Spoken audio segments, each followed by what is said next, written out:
Perselisihan Nyi Blorong dan Siluman Buaya Putih.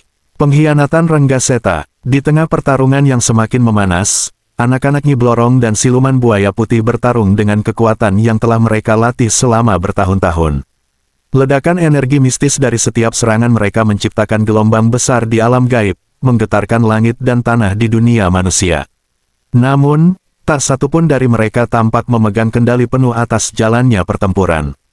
Masing-masing terdorong oleh dendam yang diwariskan dari orang tua mereka, namun juga dihadapkan pada kenyataan bahwa lawan mereka sama kuatnya. Ketika pertempuran mencapai puncaknya, keduanya saling menghantamkan serangan terakhir dengan energi yang begitu dahsyat hingga membuat medan pertempuran bergetar hebat. Tiba-tiba, dari dalam diri mereka, kekuatan yang belum pernah mereka ketahui meledak tanpa kendali. Anak Nyi Blorong merasakan tubuhnya dipenuhi oleh cahaya hitam berkilauan yang mengalir dari dalam tanah, sementara anak Siluman Buaya Putih merasakan energi air yang dingin, namun penuh amarah, menyelimuti tubuhnya. Saat kekuatan mereka terbangun, dunia di sekitar mereka mulai berubah. Langit di atas medan gaib berubah menjadi merah pekat, seolah mencerminkan kebangkitan kekuatan purba. Kilatan petir hitam melintasi langit, dan angin badai berhembus kencang, seakan alam gaib merespons kemunculan energi ini. Di dunia manusia, getaran aneh mulai terasa, memengaruhi alam sekitar.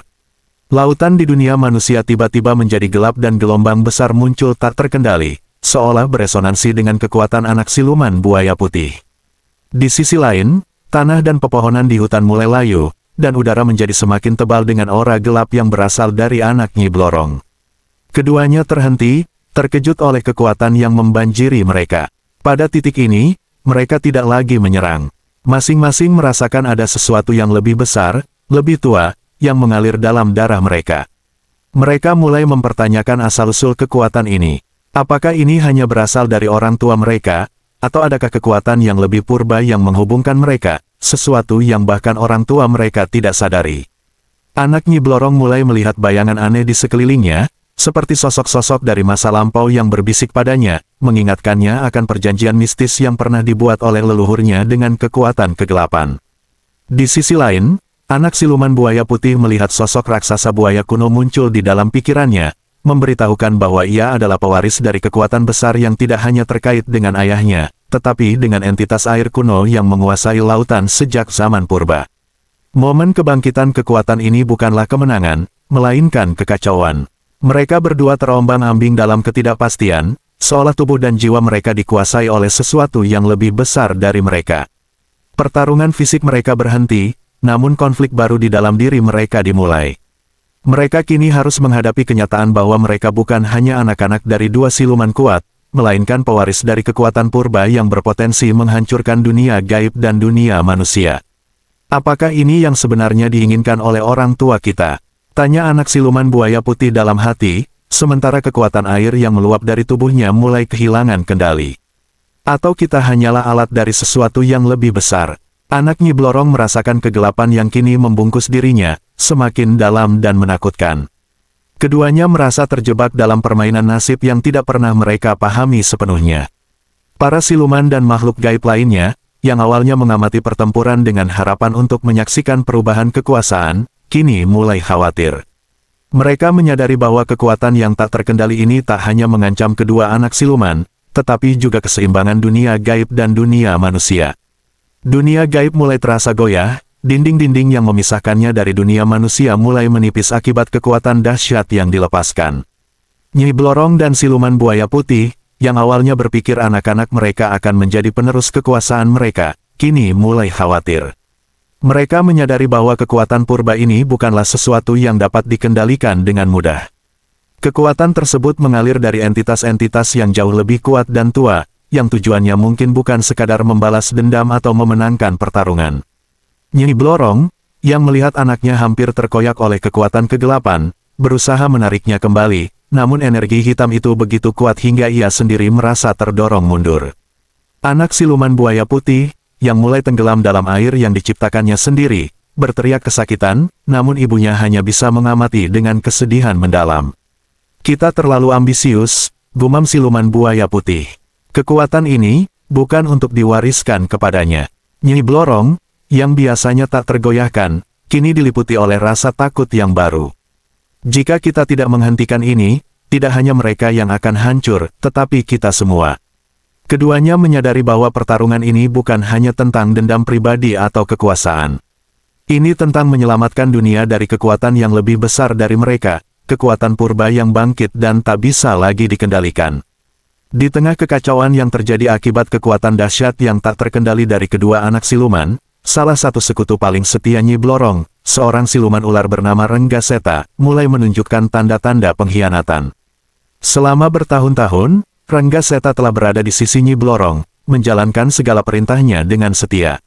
Namun, dalam hati, ia selalu menginginkan kekuasaan yang lebih besar. Melihat kekuatan luar biasa yang dimiliki anak Nyi Blorong, Renggaseta menyadari bahwa ini adalah kesempatan emas baginya untuk merebut kekuasaan dan mengendalikan takdir dunia gaib. Saat pertempuran antara anak Nyi Blorong dan anak siluman buaya putih mencapai puncaknya, Renggaseta memutuskan bahwa ini adalah momen yang tepat untuk bertindak.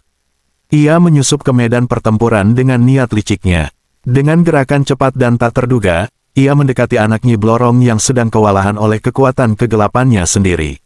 Anak itu tengah berjuang melawan energi hitam yang menggerogoti tubuhnya, membuatnya rentan dan tak berdaya. Ini saatnya, pikir Renggaseta dalam hatinya. Ia kemudian berpura-pura menunjukkan kepedulian. Tuan muda, biarkan aku membantu Anda. Kekuatan ini terlalu berbahaya, Anda harus menyerahkannya pada seseorang yang lebih berpengalaman. Renggaseta berkata dengan nada penuh kepalsuan, mendekati anak Nyi Blorong. Dalam sekejap, ia mulai mengeluarkan mantra kuno yang telah dipelajarinya diam-diam selama bertahun-tahun. Mantra ini dirancang untuk memindahkan sebagian besar kekuatan mistis dari anak Nyi Blorong ke dirinya sendiri. Tujuannya jelas, dengan kekuatan sebesar itu, Renggaseta bisa menjadi penguasa baru dunia gaib, menggantikan Nyi Blorong. Anak Nyi Blorong yang lemah mulai merasakan kekuatannya terkuras. Energi hitam yang meluap dari dalam dirinya perlahan-lahan pindah ke tubuh Renggaseta. Siluman ular itu mulai merasakan kekuatan yang belum pernah dirasakannya sebelumnya, tubuhnya bergetar karena aliran energi besar yang mengalir ke dalam dirinya. Wajahnya dipenuhi dengan senyum keji, merasa telah memenangkan segalanya. Namun, pengkhianatannya tak luput dari mata Nyi Blorong. Ia, yang tengah berusaha menahan kekuatan purba di sekitar medan pertempuran, melihat sekilas pengkhianatan Renggaseta. Amarahnya meledak. Renggaseta, kau berani mengkhianatiku. Nyi Blorong bergegas menyerang, tetapi ia terlambat. Renggaseta sudah memperoleh sebagian besar kekuatan anaknya dan kini berdiri dengan percaya diri. Waktumu sudah habis, Nyi Blorong, katanya dengan tawa dingin. Selama bertahun-tahun aku melayani di bawahmu, tetapi sekarang waktuku telah tiba. Aku akan menjadi penguasa dunia gaib, dan tidak ada yang bisa menghentikanku. Dengan kekuatan barunya, Renggaseta mulai menciptakan gelombang energi hitam yang merusak tanah dan alam di sekitarnya. Dia menguasai kekuatan kegelapan yang sebelumnya melumpuhkan anak Nyi Blorong dan menggunakannya untuk melawan mantan pemimpinnya. Alam gaib mulai bergetar hebat, dan batas antara dunia manusia dan dunia mistis semakin kabur. Ombak besar, gempa bumi, dan angin topan mulai melanda dunia manusia sebagai akibat dari kekacauan yang diciptakan oleh Renggaseta. Nyi Blorong yang murka mencoba menyerang, namun kekuatan Renggaseta sekarang jauh lebih besar daripada yang pernah ia bayangkan. Sementara itu, anak Nyi Blorong terkapar lemah, hampir kehilangan kesadaran akibat kekuatannya yang terkuras oleh pengkhianatan Renggaseta. Ini bukan hanya tentang balas dendam pada siluman buaya putih, gumam Renggaseta. Ini tentang menguasai segalanya. Dunia ini adalah milikku sekarang. Pengkhianatan Renggaseta memicu kekacauan luar biasa di medan pertempuran. Saat ia menyerap kekuatan anak Nyi Blorong, energi yang tidak stabil meledak, menciptakan gelombang kehancuran yang memengaruhi seluruh alam gaib. Tanah retak, angin kencang menerjang, dan langit di dunia manusia menjadi gelap gulita, tanda bahwa kekuatan besar telah melepaskan diri dari kendali. Medan pertempuran kini berubah menjadi arena penuh kehancuran, di mana tidak ada yang aman. Anak Nyi Blorong yang terluka parah tergeletak tak berdaya di tanah. Tubuhnya menggigil, dipenuhi rasa sakit akibat kekuatannya yang dirampas. Kekuatan hidupnya seakan menguap, meninggalkannya dalam kondisi setengah sadar, hanya mampu merasakan kehancuran di sekelilingnya. Nyi Blorong, yang awalnya sangat kuat dan percaya diri, kini juga merasakan dampak dari pengkhianatan itu. Dengan sebagian kekuatan anaknya diambil, ia menyadari bahwa posisinya dalam pertempuran ini menjadi lemah. Di sisi lain, siluman buaya putih dan anaknya juga tidak luput dari dampak kekacauan ini. Gelombang energi yang diciptakan oleh Renggaseta mulai menyentuh mereka, menyebabkan gangguan pada konsentrasi dan kekuatan mereka. Siluman buaya putih, yang selama ini menanti momen untuk menghancurkan Nyi Blorong, harus menahan diri saat melihat bahwa kekuatan di medan pertempuran kini tak lagi bisa diprediksi. Ia juga sadar bahwa situasi ini bisa menjadi lebih buruk jika Renggaseta benar-benar menguasai kekuatan penuh. Renggaseta, dengan kekuatan yang ia curi, melambung tinggi dalam kesombongannya. Ia menggunakan energi baru itu untuk menciptakan lebih banyak kehancuran. Lihatlah kalian semua, inilah takdir baru dunia gaib. Aku, Renggaseta, akan menjadi penguasa segalanya. Di tengah kekacauan ini, para makhluk gaib lain yang menyaksikan mulai ketakutan. Mereka merasakan bahwa batas antara dunia gaib dan dunia manusia semakin tipis. Makhluk-makhluk lain yang lebih lemah mulai terhisap oleh pusaran energi yang diciptakan Renggaseta, lenyap tanpa jejak. Renggaseta, yang kini dikuasai oleh kekuatan gelap yang tidak stabil, berdiri di tengah medan pertempuran dengan aura kegelapan yang mencekam. Wajahnya berubah mengerikan, dengan mata yang berkilauan penuh kebencian dan keserakahan. Ia merasa tidak terkalahkan setelah menyerap sebagian kekuatan anak Nyi Blorong. Dalam benaknya, hanya ada satu tujuan, menghancurkan semua yang menghalangi jalannya menuju kekuasaan tertinggi. Nyi Blorong, meskipun terluka dan kehilangan sebagian kekuatan anaknya, tetap berdiri teguh di samping siluman buaya putih. Mereka tahu bahwa mereka harus melawan bersama, atau semuanya akan berakhir di tangan pengkhianat itu. Anak siluman buaya putih, meskipun juga terluka, mencoba bangkit dan bersiap untuk bertarung lagi. Namun, kekuatan yang dihadapi kali ini bukanlah musuh biasa. Renggaseta memulai serangannya dengan gerakan cepat. Dia mengangkat kedua tangannya ke langit, memanggil petir dari alam gaib. Kilatan cahaya memancar, dan dari atas, sambaran-sambaran petir hitam menghantam Nyi Blorong dan siluman buaya putih. Mereka berusaha menghindar, namun kecepatan serangan itu tidak tertandingi. Tubuh Nyi Blorong terbanting keras ke tanah, darah keluar dari mulutnya, sementara siluman buaya putih terpental ke belakang, menghancurkan batu-batu besar di sekitarnya. Renggaseta kemudian beralih ke anak siluman buaya putih, yang berusaha menyerangnya dengan jurus, gelombang air maut, memanggil air dari dasar sungai gaib untuk melumpuhkan Renggaseta. Namun, dengan kekuatan baru yang ia miliki, Renggaseta hanya menggerakkan tangannya dan memutarbalikkan serangan itu, mengubah air tersebut menjadi pisau-pisau es yang tajam. Serangan balasan itu menghantam anak siluman buaya putih dengan sangat kuat, melukai tubuhnya dan membuatnya terjatuh, tidak mampu lagi melawan. Dengan kedua musuhnya terluka, Renggaseta mendekati Nyi Blorong. "Kau pikir bisa menghentikanku?" desisnya, penuh kebencian. Dia mengeluarkan jurus, api neraka gaib, api hitam yang berasal dari kedalaman dunia gaib. Api itu mengelilingi Nyi Blorong dan menyelubunginya, membakar tubuh dan kekuatannya secara perlahan. Jeritan kesakitan terdengar dari Nyi Blorong, yang kini tidak lagi memiliki kekuatan untuk melawan. Tubuhnya dilalap api hitam, dan ia tersungkur, nyaris tak sadarkan diri. Siluman buaya putih yang terluka parah menyaksikan hal itu dengan penuh kemarahan. Ia mengerahkan seluruh sisa kekuatannya, memanggil taring bumi, jurus yang dapat memunculkan duri-duri tajam dari tanah untuk menyerang musuhnya. Namun, sekali lagi, Renggaseta terlalu kuat. Dengan satu sentakan, ia membelah tanah di bawahnya, mengirimkan gelombang energi yang menghancurkan serangan siluman buaya putih. Taring-taring bumi itu runtuh sebelum sempat melukai Renggaseta. Siluman buaya putih, kini tak berdaya, terhempas ke tanah. Ia berdarah, dan nafasnya tersengal. Renggaseta mendekatinya dengan senyum penuh kemenangan. "Semua kekuatan kalian tidak ada artinya di hadapanku," katanya dingin, sebelum melemparkan gelombang energi terakhir yang menghantam tubuh siluman buaya putih, membuatnya terkapar dengan luka-luka yang semakin dalam. Renggaseta berdiri tegak di tengah medan pertempuran, memandang ketiga lawannya yang kini terluka parah dan nyaris tidak mampu bergerak. "Ini akhir kalian. Dunia gaib ini adalah milikku," serunya, suaranya menggema penuh keangkuhan dan kemenangan. Meski terluka parah, Nyi Blorong, siluman buaya putih, dan kedua anak mereka berhasil melarikan diri dari cengkeraman Renggaseta. Tubuh mereka lemah dan penuh luka, tapi mereka tahu bahwa melawan Renggaseta dalam keadaan seperti itu hanya akan membawa kehancuran total. Dengan menggunakan sisa-sisa kekuatan mistis yang mereka miliki, mereka membuka portal gaib untuk melarikan diri ke tempat yang aman, meninggalkan medan pertempuran yang kini dikuasai oleh musuh yang semakin kuat. Sementara itu, Ranggaseta hanya memandang kepergian mereka dengan dingin. Ia tidak merasa perlu mengejar mereka, karena dalam pikirannya, kemenangan sudah di depan mata. Nyi Blorong dan sekutunya sekarang lemah dan tidak lagi menjadi ancaman besar baginya. Ia memiliki tujuan lain yang lebih penting, menguasai istana Nyi Blorong dan mendeklarasikan dirinya sebagai penguasa baru dunia gaib.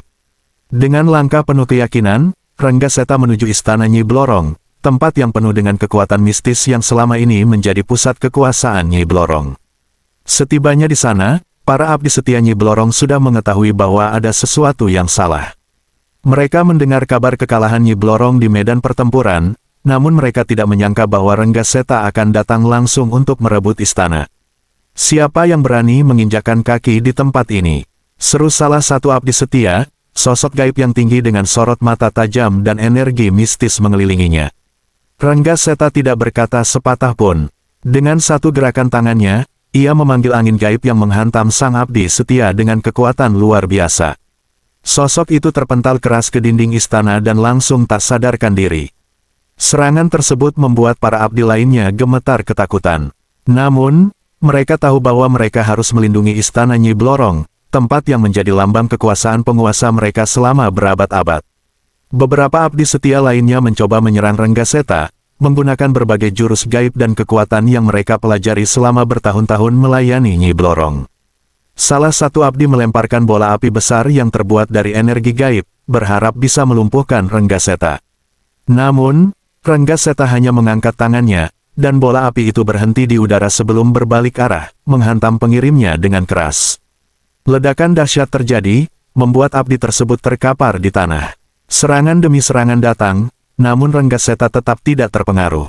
Ia menggunakan kekuatan baru yang telah ia serap untuk mengatasi setiap serangan dengan mudah. Jurus demi jurus dilancarkan oleh para abdi setia, namun tidak ada yang berhasil melukai Ranggaseta.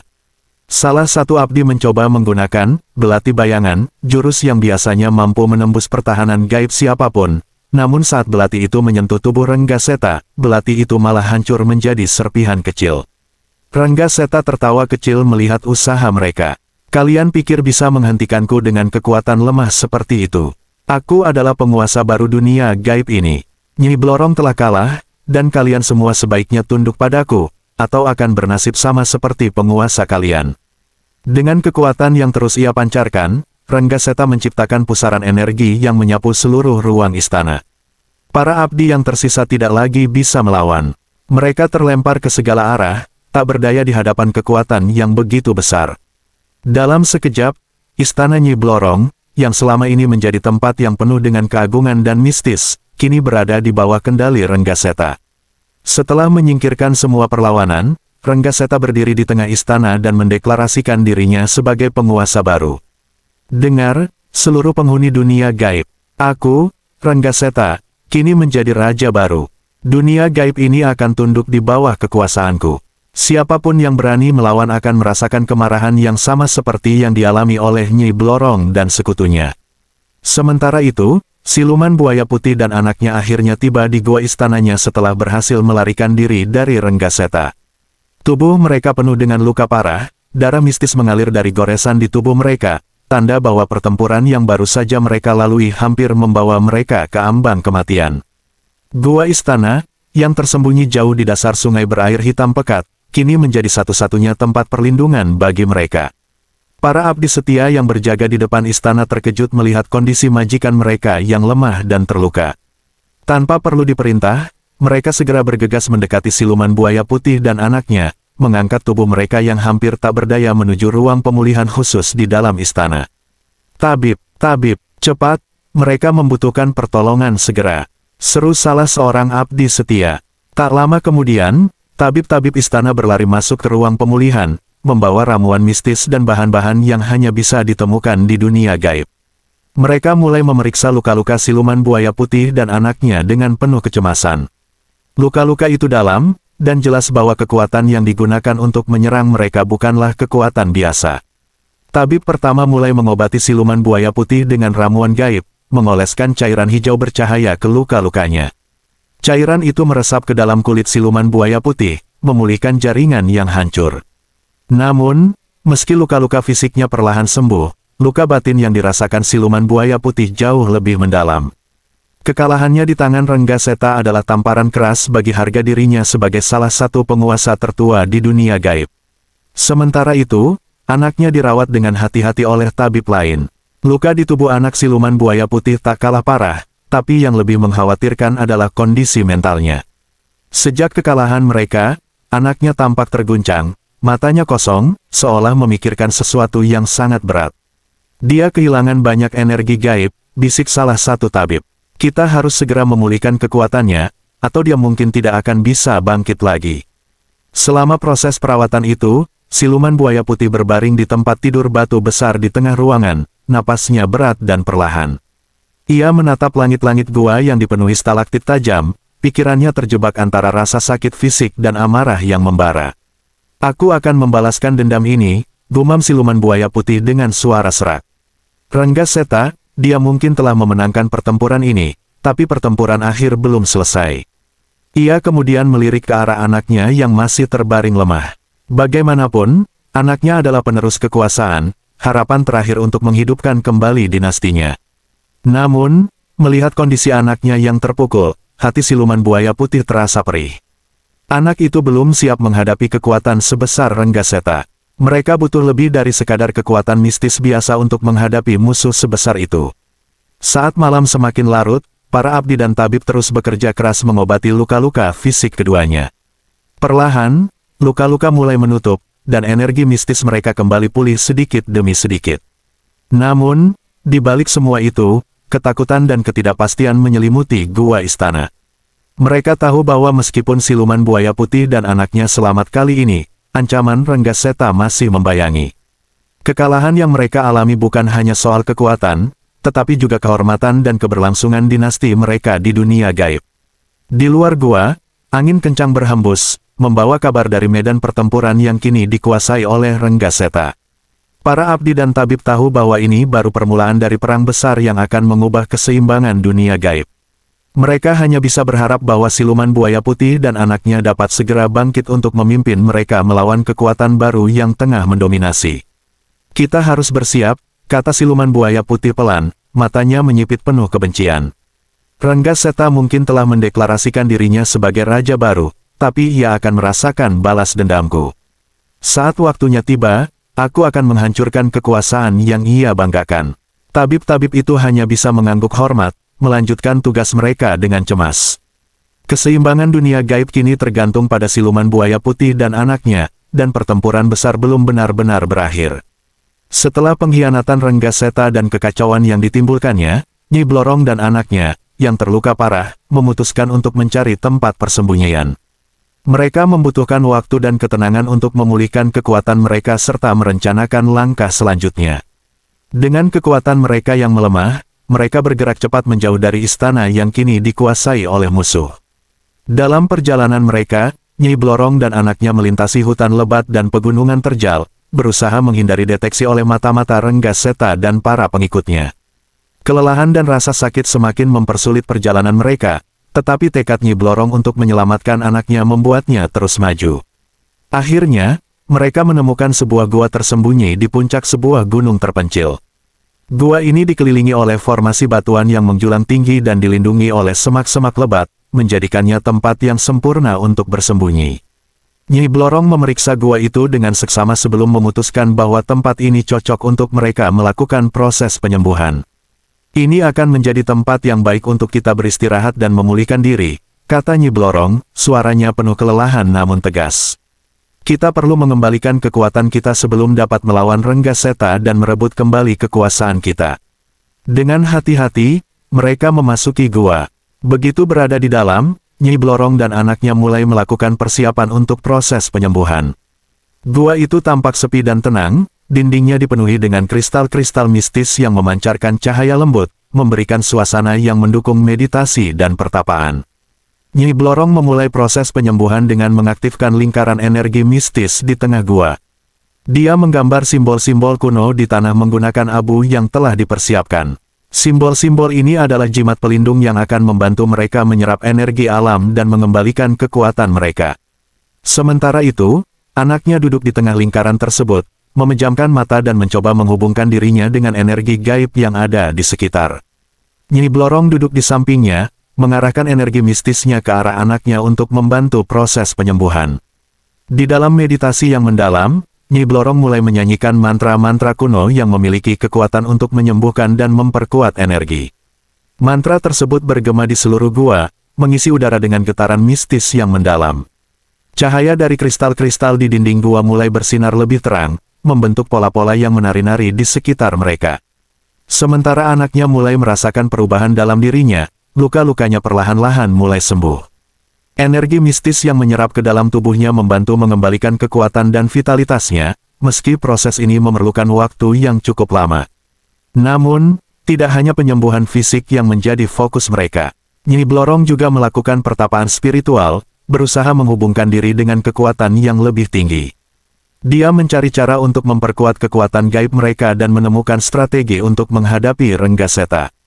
Dia menyadari bahwa untuk memenangkan pertarungan selanjutnya, mereka perlu lebih dari sekadar kekuatan fisik, mereka memerlukan kebijaksanaan dan strategi yang matang. Selama proses pertapaan ini, Nyi Blorong dan anaknya mengalami momen refleksi yang mendalam. Mereka merenungkan masa lalu mereka, pertarungan yang telah mereka lalui, dan hubungan mereka dengan kekuatan yang mereka miliki. Keterhubungan emosional dan spiritual ini memperkuat tekad mereka untuk kembali dan menghadapi musuh mereka.